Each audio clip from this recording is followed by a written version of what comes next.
Hi everybody, Mike with Enviroscape LA. Another job, another video. We have a professional landscape construction company. We're working today in Manhattan Beach, California. A lot of talk about the drip. This is 2015 and it's no secret the governor declared the 25% mandatory water restrictions for homeowners in California, period, across the board. And a lot of people are wondering, well, what does that mean? And so people are going off, people are just going crazy because all of a sudden they find themselves paying larger water bills. Their response, shut down the water. So you're seeing a lot of green lawns take place. People who are trying to be proactive are wanting to know what are they gonna, what can they do? So they're taking out their lawns and they're calling companies to take out the lawn and either put mulch or gravel. Well, I don't think that's a real good solution either, because I think the grass roots are going to grow through the gravel, and how are you going to cut your grass when you have gravel? The gravel's going to cut up the blade to the lawnmower, so that's not a good alternative. You try to string trim it with a string trimmer, and it's going to whip up those little pebbles and hit your windows and hit people in the forehead and the eye, so that's not a good solution either. I think the best solution is to re-landscape your yard, but do it with drip irrigation and do it with plants that require very little water. Now, drip irrigation is something we're doing here, and there's a big movement. It's an anti-grass movement going on right now. People are ripping out the grass. In fact, the water companies are paying people to take out the grass. Why? Why would you do that? Did you know that subsurface, in other words, underground drip irrigation, like we're putting in here, it's the rave. We're getting a lot of calls on it. In fact, the Huntington Gardens in Pasadena at their entryway, they just installed it. Caltrans has installed over 100 acres of native grass, native lawn. So guess what we're doing for this homeowners today? They want to save water, they have kids, they want to be able to play frisbee or baseball on a lawn, which you can't do on native plants, obviously, the prickly cactus and so on. So guess what? This is gonna, so I just wanted to share this with you before we do the installation of the native lawn. We'll do another video after it's installed tomorrow, but I just wanted to show you what this is like and what's involved. Basically, this is Rainbird copper shield technology, drip irrigation. You can see the pipe right over here. Every 12 inches, I'll show you with this one here, every 12 inches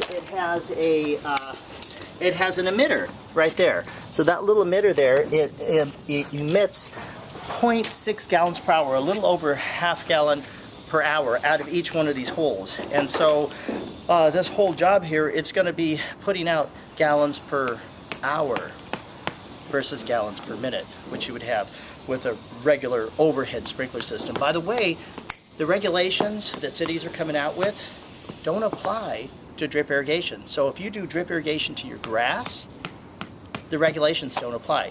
Now, there's a few things that you need to know though. So whoever does drip irrigation, whether it's yourself, if you're a do-it-yourselfer, or if you're going to hire somebody, let me tell you a few things what to tell your installer, because we can't handle everybody's yards, and so here's a few guidelines.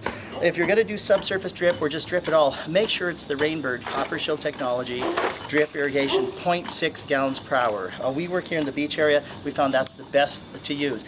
But that's just a part of the equation. Another part of the equation, let's see if you follow me over here, another part of the equation is you can water anywhere you want. And so, for example, this is going to be a little decomposed granite pathway. We're not going to water that, obviously. Now, you would water it if you had an overhead spray system, a conventional spray system, because, how do you control water on curves? You can't, but you can with drip irrigation. Fabulous stuff. So here's the amazing. This is sort of the brain behind the whole operation. These are the Rainbird valves. These are the things that actually regulate the pressure, because if you put too much pressure to this drip irrigation, you're not gonna, it's gonna explode. And let me make this plain and simple. I'll tell you bluntly, if you don't put it together right, it will fail. And everything is going to fall apart. So you got to do it right. So I'm going to give you the guiding principles. If we don't do it, make sure your gardener follows this. So you've got to use the 0.6 gallon per hour Rainbird drip tubing. These valves are Rainbird valves. This is a drip irrigation filter.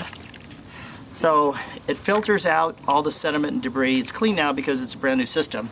And once a year you pull it out like that, you wash it out, all little sediment will go inside this little screen filter, and you put it back in.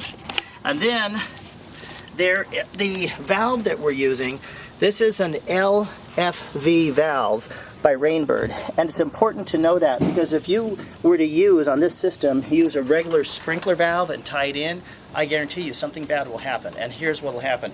These valves will always turn on when the clock says turn on. However, if there's not enough pressure going out, they may not shut off. So guess what?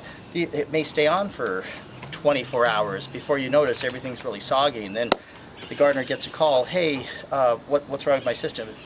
He can't figure it out. It's because he used the wrong valve. So you've got it, your landscape professional needs to know this so that that doesn't happen. Otherwise, it may not shut off. So use the right valve, use the right filter, use the right irrigation tubing, and also we put a clean out with each of these. So at the end of the line, there's a little green box that's around here, but once a year, we'll turn on the valve, and then you open up the gate valve, the little box, and it flushes out any sediment that goes past these filters. The filter is about 99% effective, but this is just added insurance. If you do that, you'll never go wrong. And one more thing too, what I would recommend is an ARV, air relief valve, because the drip is like a big balloon underneath the ground, so every time it turns on you have water going through air, because there's air in the line when it's not on. So all of a sudden, as soon as that valve turns on, it goes poof, and then the air goes out. But that poof, you do that a few thousand times and it could weaken the joints. So we put the air relief valve in just as insurance that that air won't constrict the line and make the joints weak. So we're going to do drought tolerant plants here. We've got the DG, we've got the drought tolerant plants. This is a work of art. The designer, Mimi Anderson, she did an amazing job on this. But I just wanted to share this with you, that these are the elements for a successful, beautiful earth art landscape that actually soothes the soul and dazzles the senses. So for more information, you can visit us. This is Mike from Enviroscape LA signing off. When you think sustainability, think Enviroscape LA, and reach us at www.enviroscapela.com. Take care.